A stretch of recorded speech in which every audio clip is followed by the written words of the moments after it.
Aku tidak mahu lagi pulang ke Rusia. Aku mau hidup di Malaysia.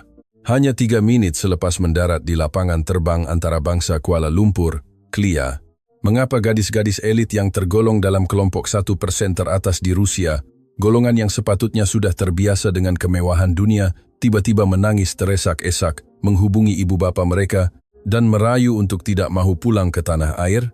Ini adalah sebuah kisah benar tentang satu rombongan sekolah yang mencetuskan kekecohan sehingga mengejutkan Kementerian Pendidikan di Moskow. Meskipun mereka sudah biasa melihat kemegahan Paris dan London, jiwa mereka tidak pernah terusik. Namun, apa yang merampas hati mereka bukanlah mercu tanda pelancongan yang gah, melainkan keajaiban harian yang sering kita anggap remeh. Persinggahan yang hanya selama 48 jam ini telah mengubah pandangan hidup mereka, malah mungkin mengubah masa depan sebuah negara. Sila sediakan tisu. Ini adalah kisah impak yang luar biasa. Kisah pelajar perempuan elit Rusia yang melawat Kuala Lumpur. Saat ini, Kementerian Pendidikan di Moskow sedang berada dalam kegemparan. Menurut statistik terbaru tahun 2025, bilangan rakyat Rusia yang melawat Malaysia meningkat sebanyak 68% berbanding tahun sebelumnya, mencecah 230.000 orang. Terutamanya dalam kalangan anak muda Rusia, populariti Malaysia melonjak tinggi.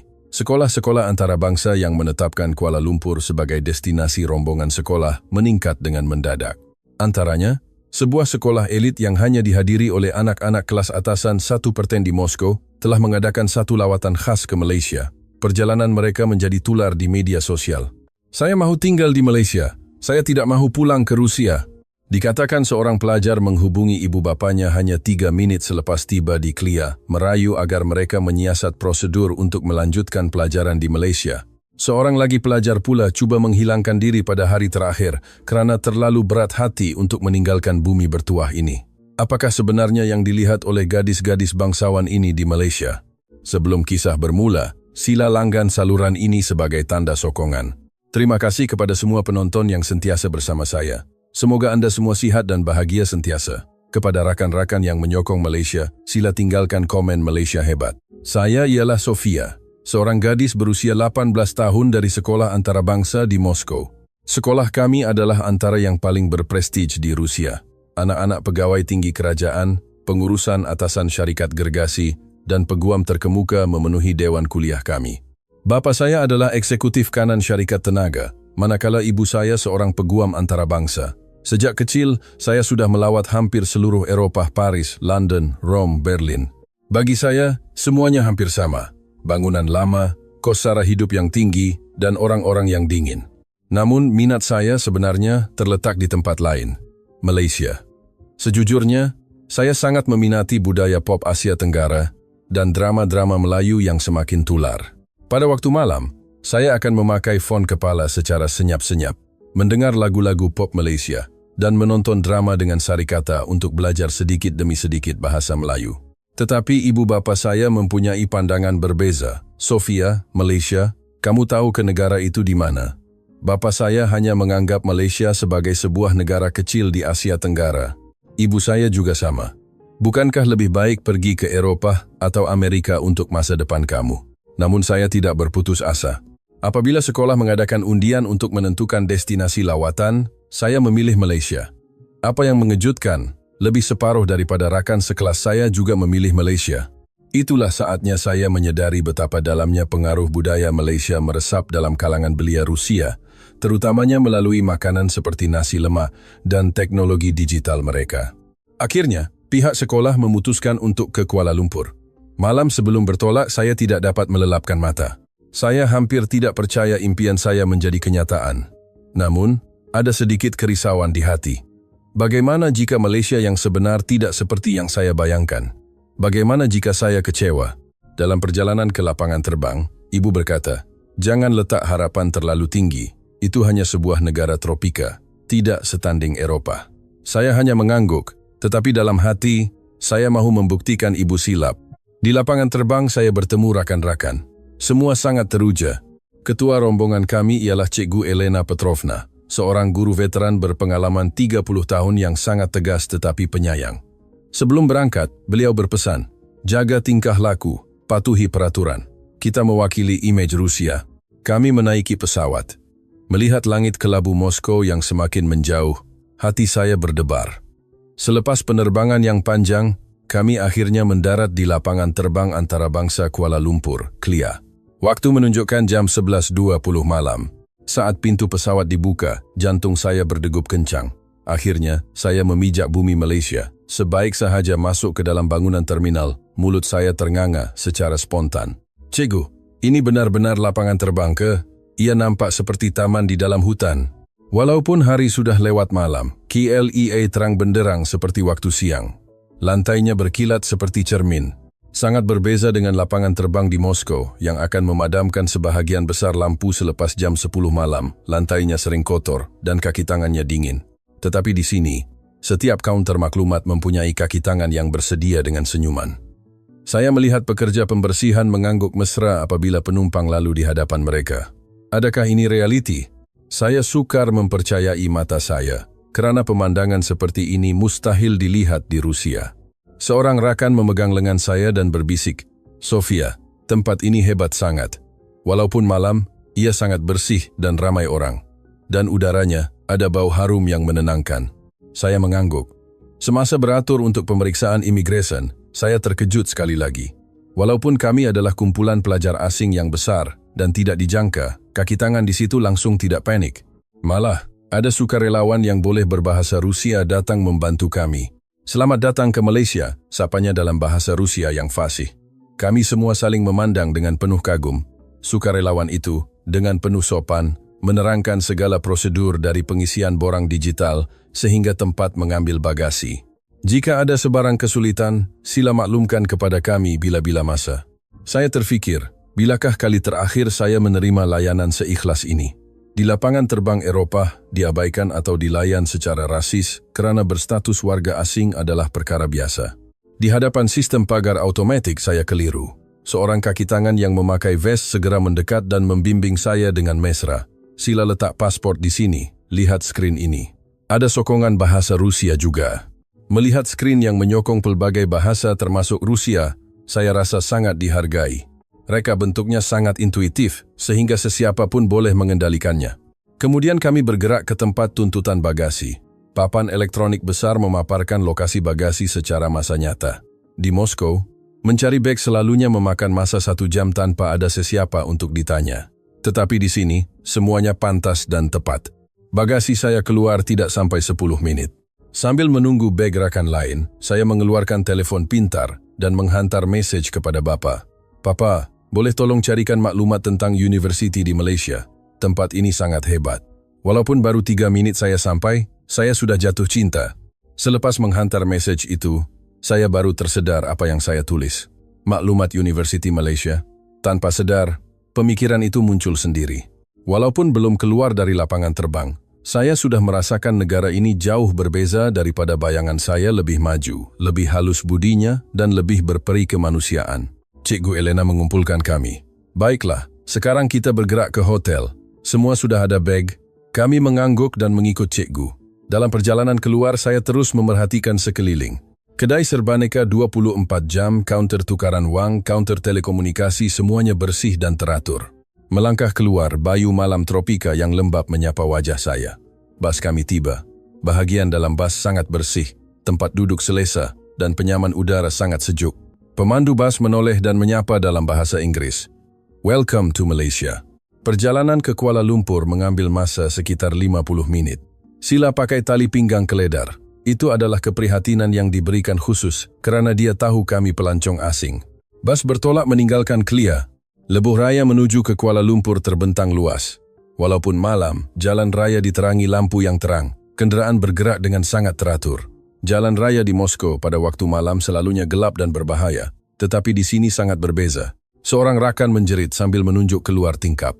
"Lihat, di mana-mana ada kedai yang terang. Adakah itu kedai serbaneka?" Kami semua memandang. Benar, setiap beberapa ratus meter ada 7-Eleven, KK Supermart, atau Family Mart yang terang benderang. Orang ramai keluar masuk dengan selamba walaupun sudah lewat malam.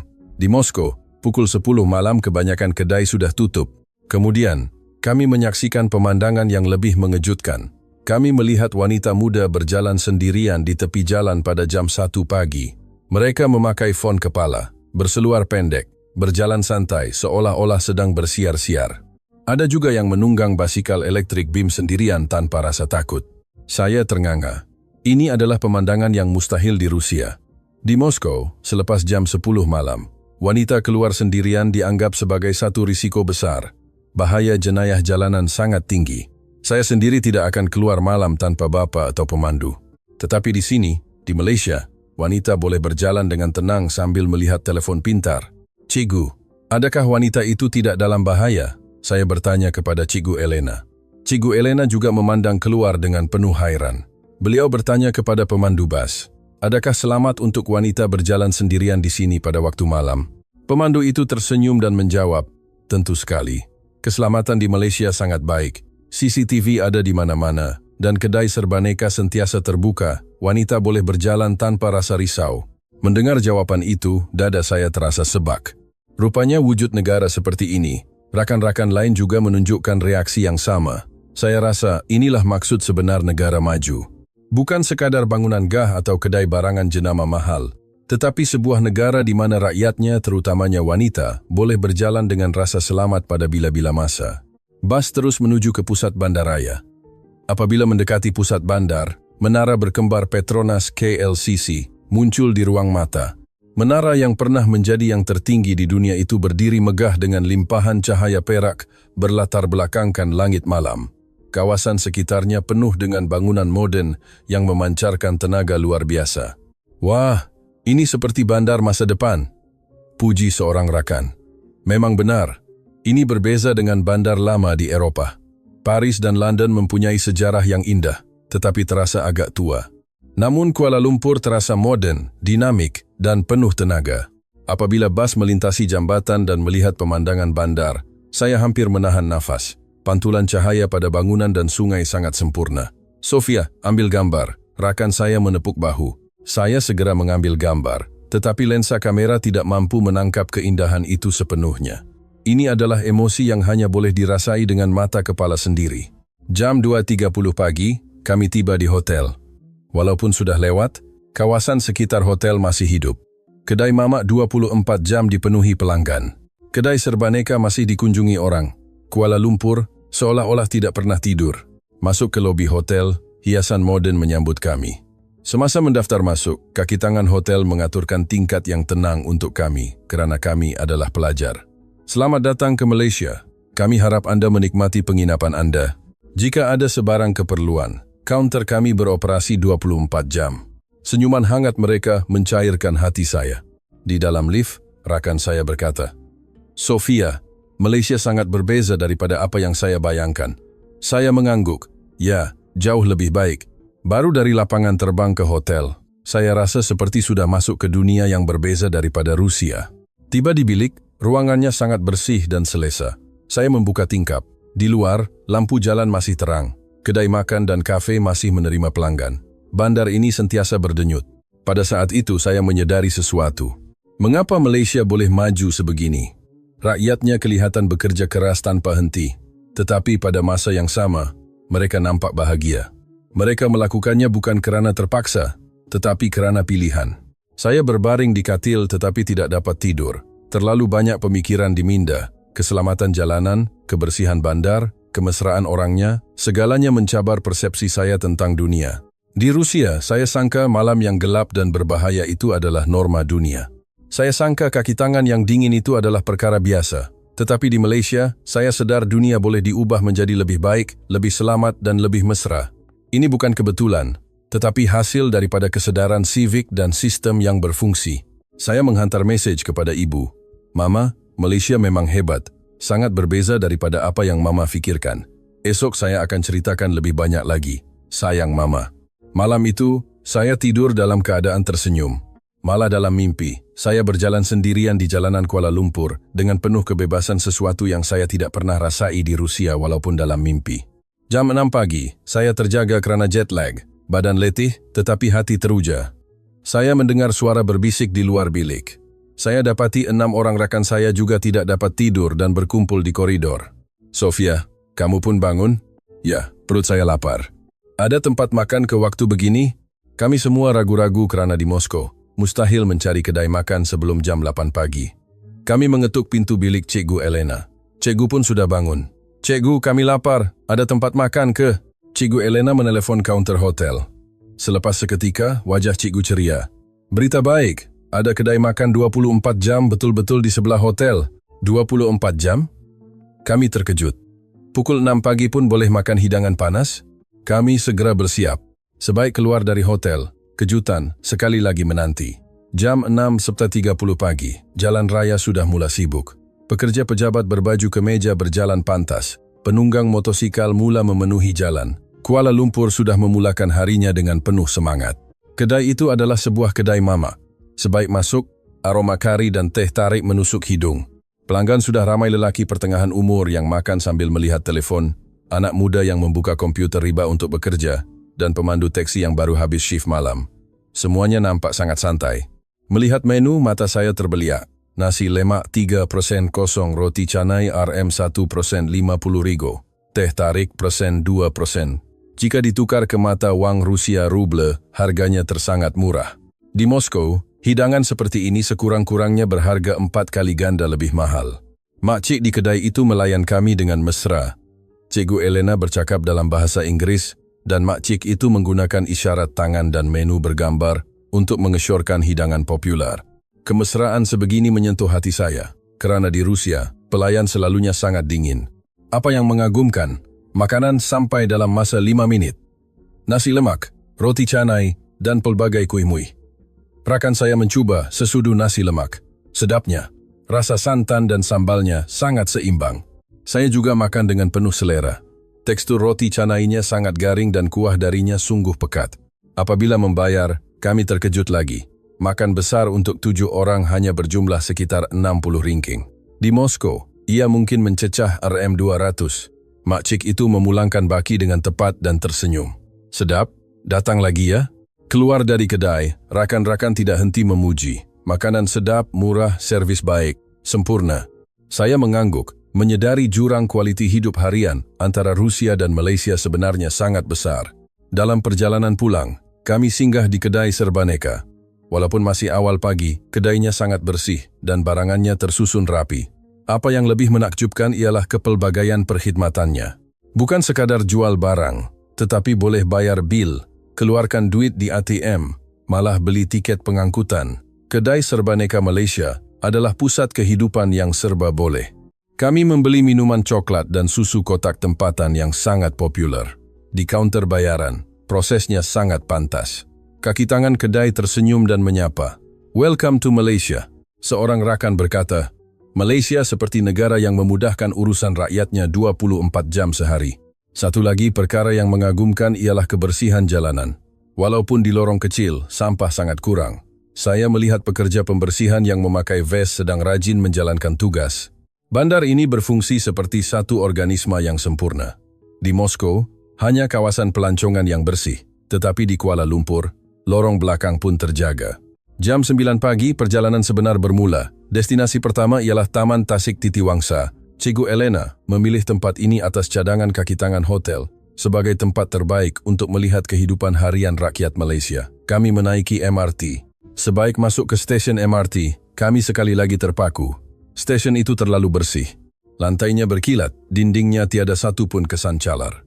Berbeza dengan Metro Moskow yang gelap dan nampak uzur, udara di dalam stesen bawah tanah juga sangat segar karena sistem pengudaraan yang baik.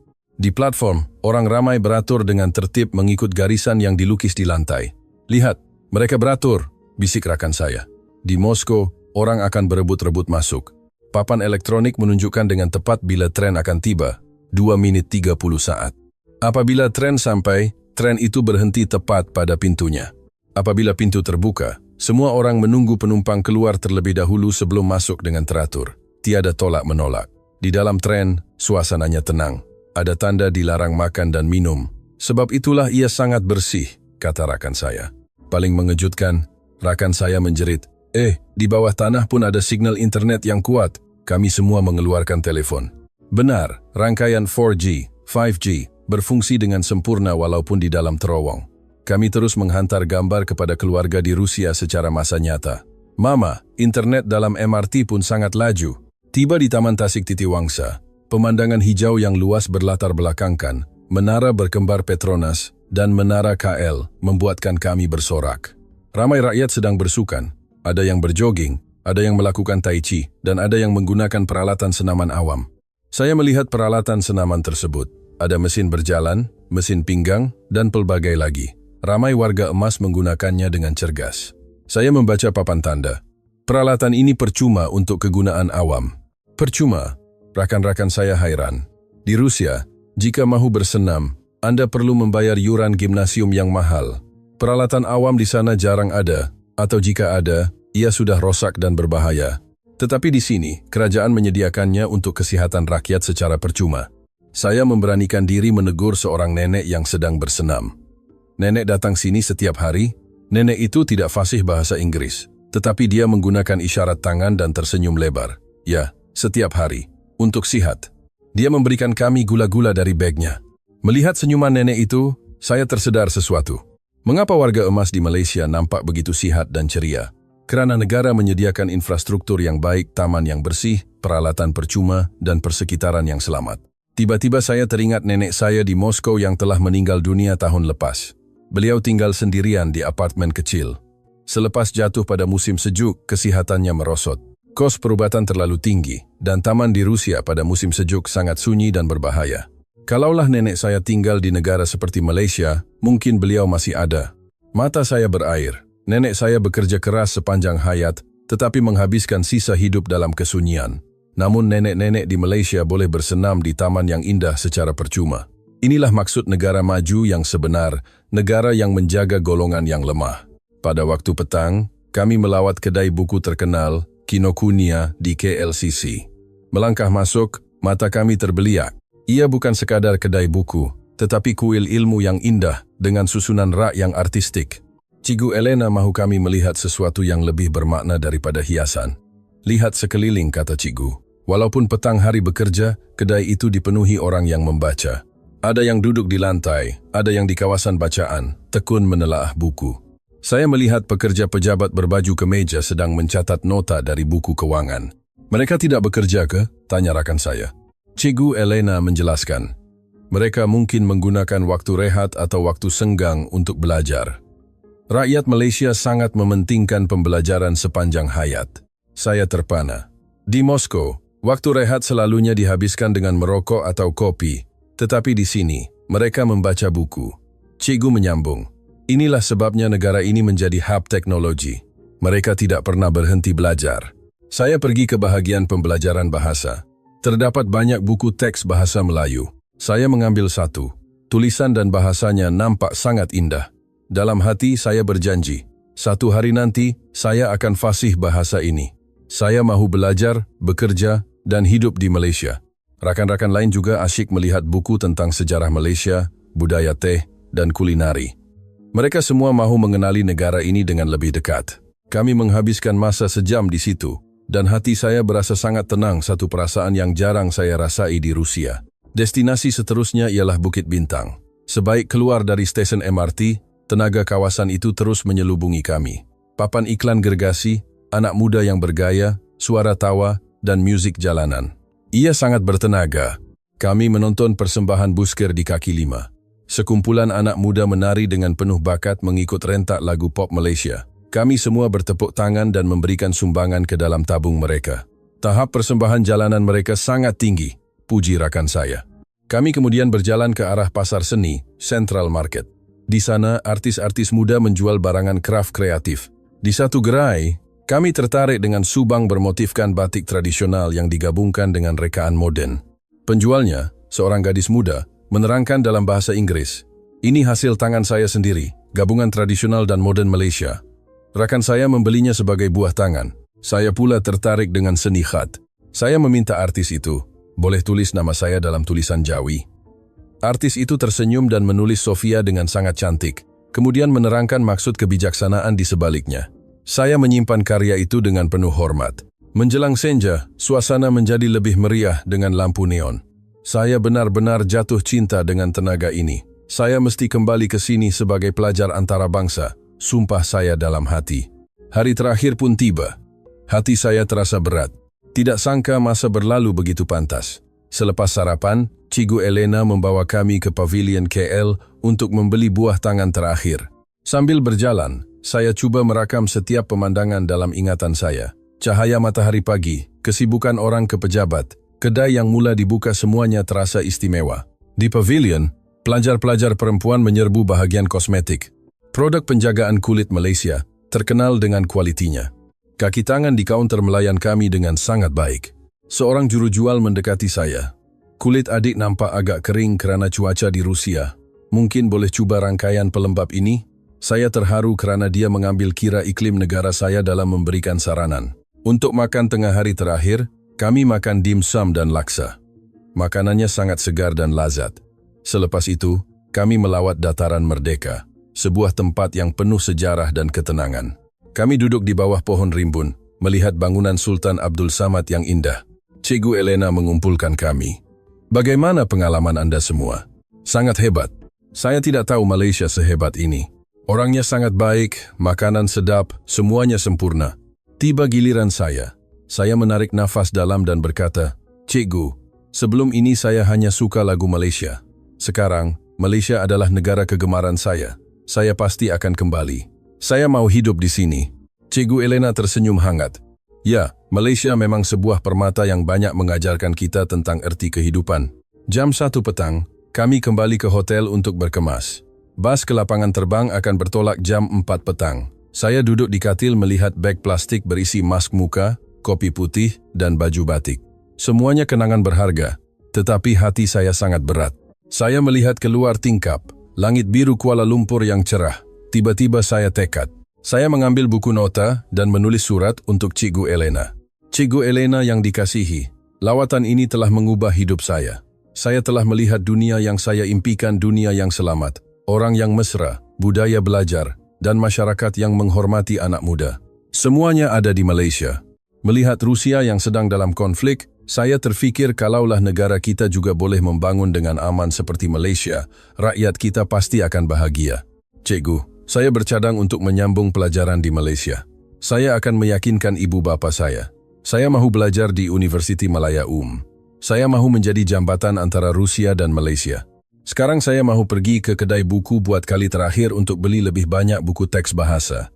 Jangan risau, saya akan kembali segera. Saya meletakkan surat itu di atas meja dan keluar secara senyap. Selepas membeli buku, saya berdiri di hadapan sebuah kafe, melihat orang ramai berbual sambil minum teh tarik. Kehidupan yang aman tanpa ketakutan inilah yang saya mahukan. Apabila kembali ke hotel jam 3.30 petang, suasana kecoh. Cikgu Elena sedang berbincang cemas dengan kaki tangan kaunter. Sofia, kamu kemana? Kami semua risau. Cikgu Elena memeluk saya dengan rasa lega bercampur geram. Maaf cikgu, saya cuma ke kedai buku. Saya menunjukkan buku-buku yang saya beli. Rakan-rakan saya pun mendekat. Sofia, kami ingat kamu sudah lari ikut abang Malaysia yang kacak. Kami semua ketawa dalam tangisan. Kami menaiki bas ke Klia. Melihat bangunan KLCC yang semakin menjauh, saya berbisik, selamat tinggal, Kuala Lumpur. Saya pasti akan kembali. Setibanya di Moskow keesokan harinya, langit kelabu menyambut kami. Sangat berbeza dengan langit biru Malaysia. Ibu saya datang menjemput. Sofia, selamat pulang. Saya memeluk ibu, tetapi terasa asing. Moskow yang dahulunya rumah saya, kini terasa dingin. Rakan-rakan lain juga sibuk bercerita kepada ibu bapa masing-masing tentang keajaiban Malaysia, tentang keselamatan, MRT yang bersih, dan kedai 24 jam. Malam itu, saya mengadakan mesyuarat keluarga. Saya ceritakan segala perasaan saya. Bapa mendengar dengan serius. Sofia, saya tahu Malaysia bagus, terutamanya dalam industri semikonduktor dan pelancongan. Tetapi kamu orang Rusia, di sini tempat kamu. Saya tahu Bapa. Tetapi di Malaysia, saya belajar bahwa keamanan dan kebebasan adalah kunci kebahagiaan rakyat. Saya mahu masa depan saya bermula di sana. Bapa berfikir panjang. Baiklah, teruskan belajar bahasa Melayu. Jika selepas setahun azam kamu tidak berubah, Bapa akan bantu uruskan pendaftaran universiti di sana. Saya menangis kegembiraan. Kisah kami tidak berhenti di situ. Video lawatan kami tular di Rusia. Dalam masa seminggu, ia ditonton lebih 300.000 kali. Seluruh Rusia mula memberikan perhatian kepada Malaysia. Malah, pihak sekolah mengundang Cikgu Elena untuk memberikan ucapan khas tentang sistem pendidikan dan infrastruktur Malaysia yang patut dicontohi. Kementerian Pendidikan Rusia juga menghantar dokumen untuk mengkaji laporan lawatan kami. Mereka mahu menjadikan beberapa elemen sistem di Malaysia sebagai penanda aras. Kami tidak menyangka 48 jam kami di sana mampu mencetuskan perubahan sebesar itu. Beberapa bulan kemudian, Bapa meletakkan beberapa risalah universiti di hadapan saya. Universiti Malaya Universiti Kebangsaan Malaysia, UKM, Universiti Sains Malaysia, USM. Bapa sudah semak, kamu boleh mohon sebagai pelajar antarabangsa jika lulus ujian bahasa. Saya memeluk Bapa dengan erat. Ibu juga memegang tangan saya. Sofia, Mama juga sudah menonton video kamu, melihat nenek-nenek bersenam di taman itu. Mama sedar Malaysia bukan sekadar pulau teknologi, tetapi pulau keprihatinan yang menghargai manusia. Kini, saya sedang bersiap untuk terbang semula ke Malaysia. Kali ini bukan sebagai pelancong, tetapi sebagai pelajar yang ingin membina masa depan. Apa pendapat Anda? Kisah gadis-gadis elit Rusia di Malaysia ini membuktikan bahwa apa yang paling menarik hati bukanlah kemewahan, tetapi perkara yang kita anggap biasa. Jalanan yang selamat, rakyat yang berbudi bahasa, budaya ilmu, dan masyarakat yang harmoni.